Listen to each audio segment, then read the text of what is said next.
Tu rêves d'attirer les bons clients à toi, développer la visibilité de ton business et surtout récupérer du temps et la liberté de réaliser tes rêves? Bienvenue sur Bien dans mon business, le podcast qui t'accompagne à créer une entreprise qui travaille pour toi et non l'inverse, avec confiance, sérénité et liberté.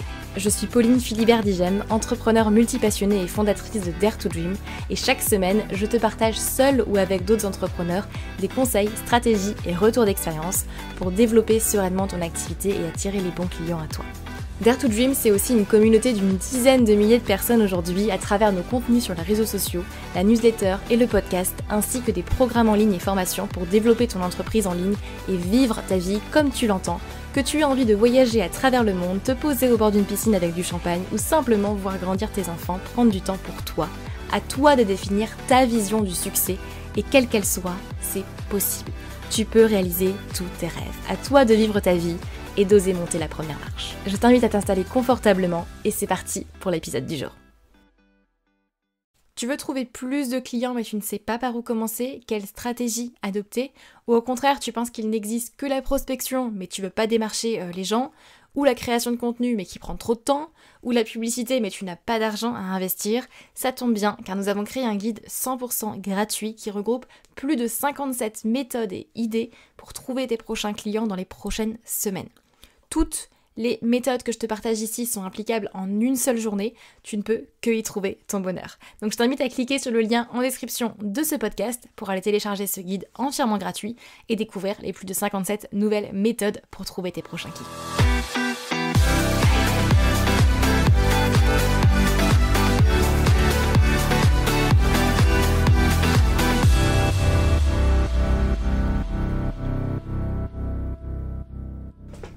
Hello tout le monde, j'espère que vous allez bien et que vous êtes bien installés pour ce nouvel épisode de podcast aujourd'hui que je suis hyper contente de vous faire pour amener un sujet que je n'ai, je crois, rarement, voire même jamais abordé sur ce podcast. Donc j'ai trop hâte de vous parler de ce sujet-là. Bon, en tout cas ici de mon côté, l'automne s'est bien installé, le temps se fait un petit peu gris et je vous avoue que ça fait un petit moment que j'ai pas passé un automne en France. Donc c'est pas forcément ce qui me manquait le plus, le temps d'automne, mais bon, on fait avec, hein. Je vous avoue que le soleil me manque un petit peu, mais bon, c'est pas grave, c'est la petite période un peu cocooning où je sais que j'ai pour habitude de me replier un petit peu, de me mettre dans un plaid et puis de travailler plutôt en sous-marin sur pas mal de choses dans mon entreprise. Donc je sais pas si c'est votre cas aussi, mais en général l'automne, l'hiver, c'est plus le moment où je vais travailler un petit peu plus en sous-marin. Il y a des choses qui sortent de mon côté, ça c'est certain, mais j'ai pas forcément la même énergie et ce que j'ai appris au fur et à mesure des années, c'est vraiment d'adapter mon quotidien et d'adapter mon travail en fonction des saisons aussi, en fonction de mon énergie, en fonction de comment je travaille, en fonction de mon chronotype, en fonction de qui je suis et de ne pas m'imposer des choses sous prétexte que le marché est comme ça ou sous prétexte que on m'a dit qu'il fallait faire ça, etc. Exemple, faire un lancement en septembre parce que tout le monde fait un lancement en septembre. Enfin voilà, je veux dire, à un moment donné, les injonctions, ça va 5 minutes, mais je pense que c'est important de revenir à soi aussi. Voilà, je m'égare un petit peu sur le sujet, mais c'est mon message du jour, beaucoup plus spontané. Aujourd'hui, on se retrouve pour parler de 3 lettres, 3 petites lettres, A, C et T, qui sont 3 leviers hyper puissants que en fait j'utilise depuis le début, quasiment.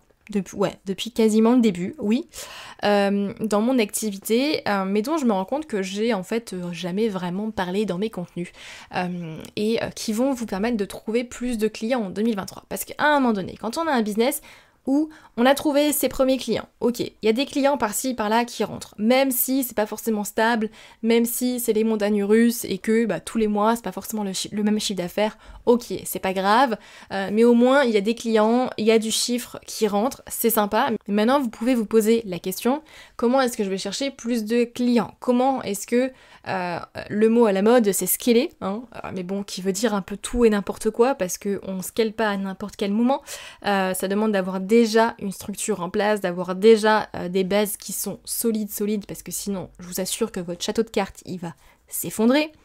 Donc une fois qu'on a des bases solides, qu'on a trouvé quelques clients, quel levier en fait on va pouvoir utiliser, quel levier on va pouvoir actionner pour trouver plus de clients.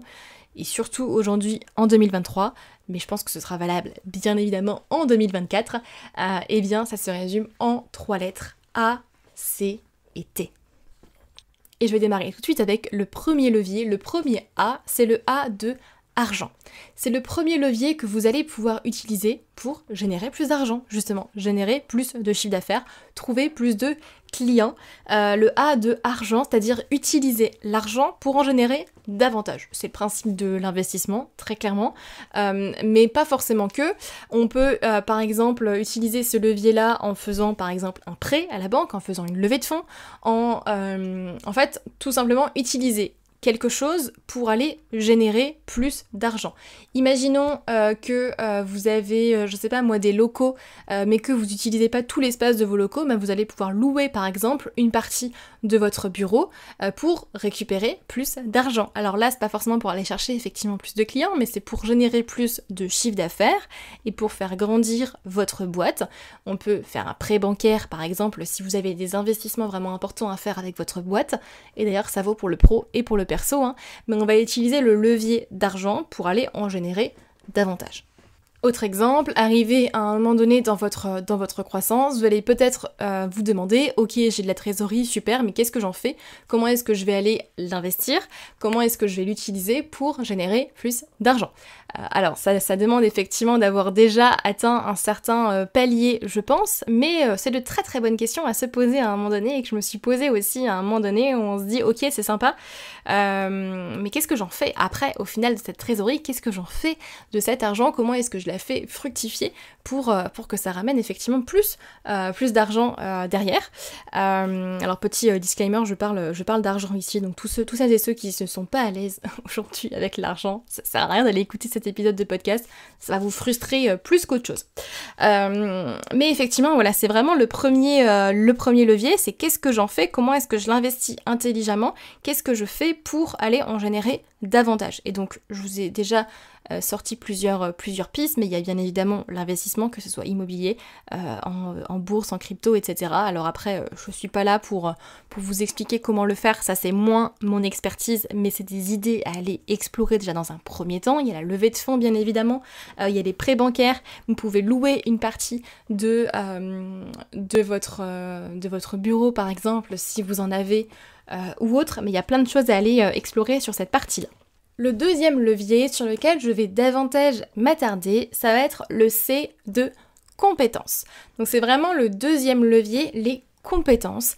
Et ça va jouer sur vous en fait, vos compétences et notamment sur votre formation. C'est-à-dire aller vous former sur des sujets que vous ne maîtrisez pas forcément aujourd'hui pour justement aller chercher plus de clients, pour justement augmenter votre rentabilité, pour augmenter votre chiffre d'affaires, développer votre boîte au fur et à mesure. À un moment donné, forcément on est tous limités, c'est d'aller chercher justement plus de compétences, d'aller chercher de la formation, en fait de vous former sur des sujets, de vous faire accompagner sur des sujets bien précis que vous avez identifiés comme étant clés pour faire grandir votre boîte. Et clairement, c'est pas moi qui vais vous dire le contraire, mais aujourd'hui, un entrepreneur qui ne se forme pas, qui ne continue pas d'apprendre, pour moi c'est même pas un entrepreneur en fait déjà de base, mais c'est tout simplement une entreprise qui est vouée à mourir. Très clairement, vous devez continuer de vous former sur les nouveaux sujets de votre marché qui arrivent, vous devez continuer de croître, d'apprendre, d'évoluer, et ce levier compétences va vraiment vous permettre de continuer d'avancer dans votre business. Et là, c'est vraiment propre à chacun. Il y a des compétences, bien évidemment, qui vont être plus utiles que d'autres. Très clairement, le marketing et la vente, c'est la base de tout. Donc si aujourd'hui, vous ne savez pas vous vendre, si aujourd'hui, vous ne maîtrisez pas le marketing, la com, la vente, etc. Pour moi, c'est la première chose sur laquelle vous allez devoir vous former parce que vous êtes en final le chef d'entreprise, la personne qui va diriger votre boîte. Pour moi, vous devez maîtriser ça, surtout encore plus quand vous êtes solopreneur et que au final, vous avez un peu toutes les casquettes au début.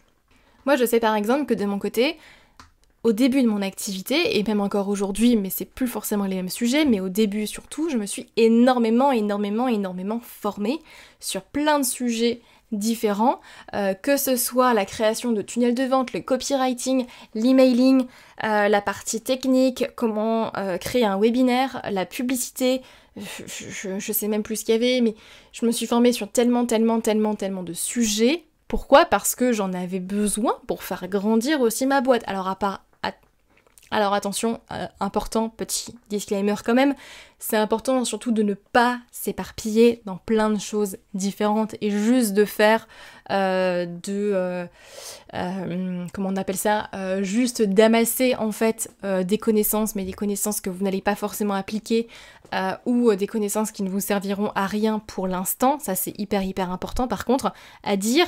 L'idée c'est pas juste de se former pour se former et de faire de l'infobésité parce que voilà, je vais aller manger du contenu à droite à gauche parce que du coup je serai compétent et comme par magie j'aurai plus de clients. Non, d'accord ? Ça c'est hyper important. On fait les choses quand même avec stratégie. Mais c'est important d'aller se former en fait, de continuellement apprendre. J'ai fait le calcul récemment et ces 3 dernières années, j'ai dépensé plus de 100 000 € dans des accompagnements, formations, mastermind, coaching, etc. Voilà, bon, à un moment donné, on n'a rien sans rien. Investir sur soi, investir dans des formations, des accompagnements, des coachings permet d'aller beaucoup plus vite, même si forcément le retour sur investissement, il y en a certains où on le voit pas forcément tout de suite, mais je peux vous assurer que c'est game changer. Et la différence entre un entrepreneur aussi qui réussit ou qui va plus vite, qui atteint ses objectifs, c'est un entrepreneur qui investit en lui aussi. Et ça, je pense que je le dirai jamais assez, mais le levier compétence, il est primordial, surtout quand vous démarrez. Parce que quand on démarre, on n'a pas forcément la trésorerie nécessaire pour aller déléguer ou pour investir dans des choses qui sont peut-être plus onéreuses et qui ne sont pas forcément pour nous à ce stade-là. Donc au final, notre investissement, on va le faire où ? On va le faire en nous. Et c'est le meilleur investissement que vous pourrez toujours faire, investir en vous, parce que vos compétences, on ne pourra jamais vous les reprendre. Ce que vous apprenez, c'est à vie, c'est pour vous.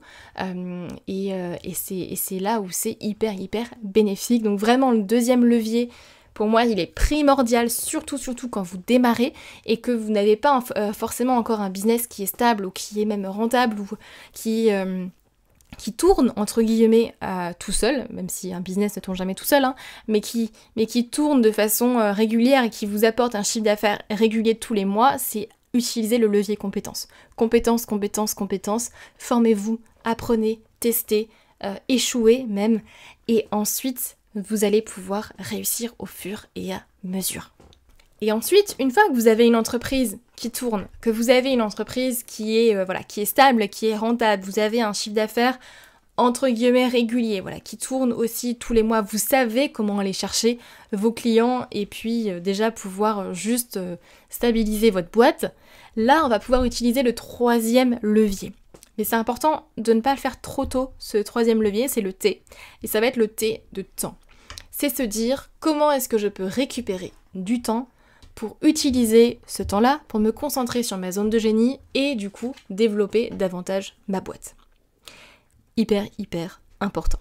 Mais à ne pas faire trop tôt. C'est-à-dire que si vous le faites trop tôt et que si vous déléguez beaucoup trop de choses en fait trop tôt, votre boîte, clairement ça va se casser la gueule à un moment donné, ça je vous le dis tout de suite, mais si vous n'êtes pas assez structuré, si vous n'avez pas des fondations assez solides, ça va être très compliqué d'aller déléguer parce que déjà une personne, il va falloir lui expliquer concrètement ce que vous attendez d'elle, définir des KPI avec cette personne-là, définir des fiches de poste, définir des process clairs pour justement bien pouvoir déléguer.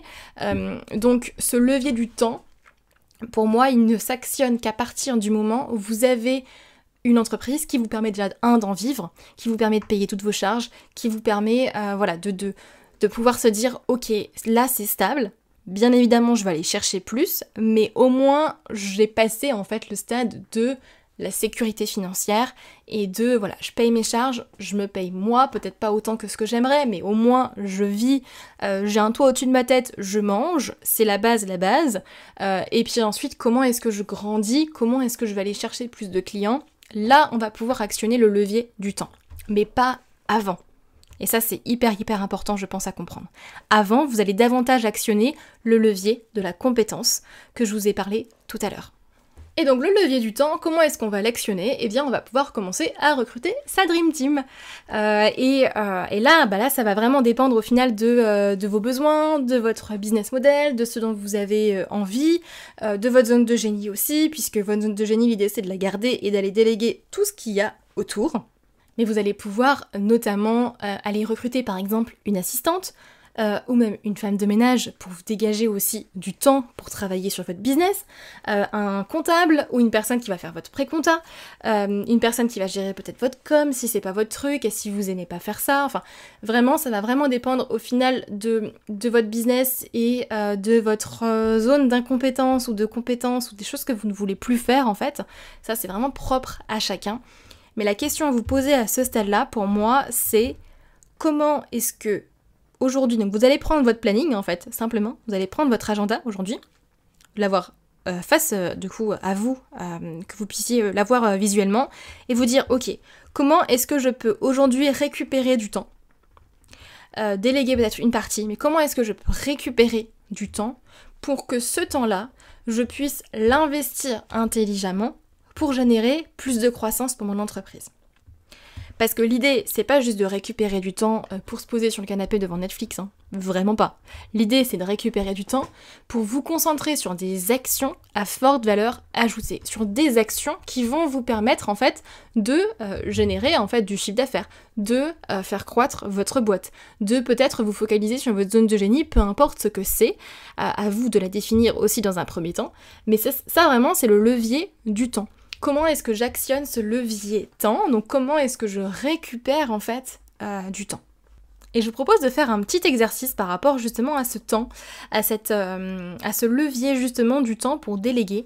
Premier exercice que je vous conseille de faire et que je fais avec mes clients en général, plus en individuel, puisque je vais accompagner là en individuel davantage des entreprises et des entrepreneurs un petit peu plus avancés quand même, qui vivent déjà de leur business et qui justement veulent croître et aller plus loin et structurer leur boîte. C'est l'exercice de la valeur horaire en fait, c'est de déterminer déjà dans un premier temps votre valeur horaire. Et donc je vous invite à calculer justement combien vaut votre temps aujourd'hui. Je vous donne un exemple très simple. Quand vous êtes salarié et que vous êtes rémunéré en fonction du temps que vous travaillez, ou que vous êtes rémunéré au SMIC, que vous êtes rémunéré à l'heure, eh bien, vous connaissez votre valeur horaire. Vous savez, je fais une heure sup, je vais être payé tant et tant en plus. Ok, je fais tant et tant d'heures de travail, je suis payé tant et tant. Sauf que le principe aussi de l'entrepreneuriat, c'est de ne pas dépendre d'une valeur horaire particulière ou d'un salaire horaire, ou en tout cas j'espère que si vous êtes là, vous ne facturez plus à l'heure et vous ne vendez pas votre temps, sinon c'est un autre sujet qu'il va falloir qu'on traite ensemble aussi, parce que vous allez clairement arriver à votre limite à un moment donné. Mais bon, ça c'est un autre sujet dont je peux faire un épisode de podcast aussi sur ce sujet-là à un moment donné. Mais votre valeur horaire, c'est important de la clarifier. Pourquoi? Parce que, admettons, je vous dis n'importe quoi, mais j'ai une valeur horaire de 50 €, je sais que tous les prestataires ou toutes les personnes freelance, salariés ou autres qui vont me coûter moins de 50 € sur ces tâches-là, de l'heure, eh bien je vais pouvoir les déléguer. Si cette personne-là, par exemple, va me coûter, je sais pas, mais je dis quelque chose mais complètement débile, mais si je dis cette personne-là va me coûter 75 € de l'heure pour une tâche que je peux faire, eh bien, je vais pas les déléguer. Ça sert à rien, parce que ça va me coûter de l'argent, parce que je sais que moi, ma valeur horaire, elle est encore à 50 €. Donc je vais plus aller utiliser peut-être le levier compétence et aller me former sur un sujet pour augmenter ma valeur horaire, augmenter mon chiffre d'affaires et le chiffre d'affaires que je peux générer par heure, entre guillemets, de travail effectué, et ensuite je vais aller déléguer. C'est aussi pour ça d'ailleurs que c'est important de ne pas déléguer trop tôt, parce que vous pouvez tuer votre boîte comme ça. Je sais pas si c'est très clair ce que je vous partage là, n'hésitez pas à me faire un retour par message privé, parce que pour moi c'est une notion qui est très claire dans ma tête et que j'utilise depuis longtemps, calculer justement ma valeur horaire. Et d'ailleurs pour la petite histoire, la première fois que j'ai calculé ma valeur horaire en 2020, eh bien je me suis rendu compte que en fait j'étais à moins que le SMIC. Là je me suis dit bon Pauline, il y a un petit problème quand même, t'es à ton compte, t'es indépendante.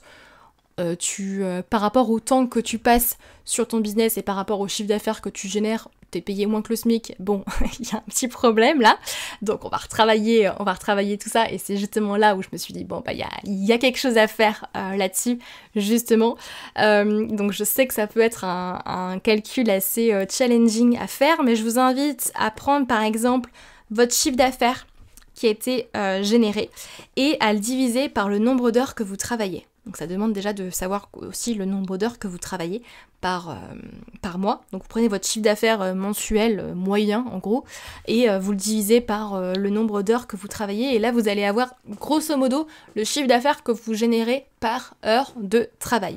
Ça c'est le calcul à faire si vous êtes solopreneur, clairement. Après ça devient un petit peu plus compliqué si vous avez déjà aujourd'hui des salariés, une grande boîte, etc., si vous êtes en société. Mais grosso modo, vous allez prendre votre chiffre d'affaires mensuel par mois et vous allez le diviser par le nombre d'heures que vous travaillez, et vous allez arriver à une valeur horaire qui va être en gros aujourd'hui, à l'instant T, votre valeur horaire. À vous de savoir, est-ce qu'elle vous convient, est-ce qu'elle vous convient pas, et si vous voulez l'augmenter, c'est d'abord aller utiliser le levier compétences et ensuite le levier temps pour récupérer du temps, vous concentrer sur votre zone de génie et faire grandir votre boîte. Et en fait, une fois que vous connaissez votre valeur horaire, c'est génial parce que vous allez pouvoir savoir exactement comment déléguer. Admettons, comme je vous disais tout à l'heure, une personne, si vous avez une valeur horaire par exemple à 50 € de l'heure ou même à 100 € de l'heure, on va prendre 100 €. Si vous avez une valeur horaire à 100 € de l'heure, tous les prestataires qui vous coûtent moins en termes de valeur horaire, vous allez vous dire c'est bon, en fait je peux déléguer parce que moi, les actions sur lesquelles je vais me concentrer durant 1 heure vont me permettre de générer théoriquement plus de chiffre d'affaires que ce que ça me coûte. Alors c'est bien évidemment pas le seul calcul à faire quand vous déléguez un petit disclaimer, mais c'est un indicateur quand même important à préciser quand on délègue. Donc vraiment je vous invite à faire ce petit calcul de votre côté. Donc on arrive à la fin de cet épisode de podcast. Vraiment les 3 leviers que vous pouvez actionner à partir du moment où vous avez une boîte, vous avez trouvé vos premiers clients. 3 leviers à actionner. A pour argent, C pour compétences. Allez vous former, formez-vous. Vous verrez que ce sera beaucoup plus simple après. Et ensuite le T de temps. Donc vraiment les 3 leviers à aller actionner pour trouver plus de clients cette année, A, C et T. Et si vous voulez beaucoup plus d'idées pour aller trouver plus de clients en 2023 ou en 2024, je vous invite à aller télécharger un des guides qu'on a créé pour vous, où je vous remets plus de 57 idées et méthodes pour aller trouver plus de clients en 2023. Et chaque méthode sont actionnables dans la journée. Alors, vous n'allez pas faire les 57 en une journée, très clairement, mais je vous invite à en prendre 2, 3, 4 grands max et à les mettre en place pour trouver plus de clients. Et là, ça va vous donner plein d'idées justement pour trouver plus de clients. Je vous mets le lien pour télécharger ce guide en description de ce podcast, donc n'hésitez pas à aller le checker. Et question pour vous, pour terminer cet épisode de podcast, comment est-ce que vous, de votre côté, dans votre situation, vous pouvez utiliser plus de leviers pour développer votre chiffre d'affaires, augmenter vos marges, trouver plus de clients dans les prochains mois ou pour ce 4e trimestre de l'année. J'espère que cet épisode de podcast vous aura plu. En tout cas, je vous retrouve la semaine prochaine pour un nouvel épisode de Bien dans mon business. Et d'ici là, prenez soin de vous et je vous dis à très vite.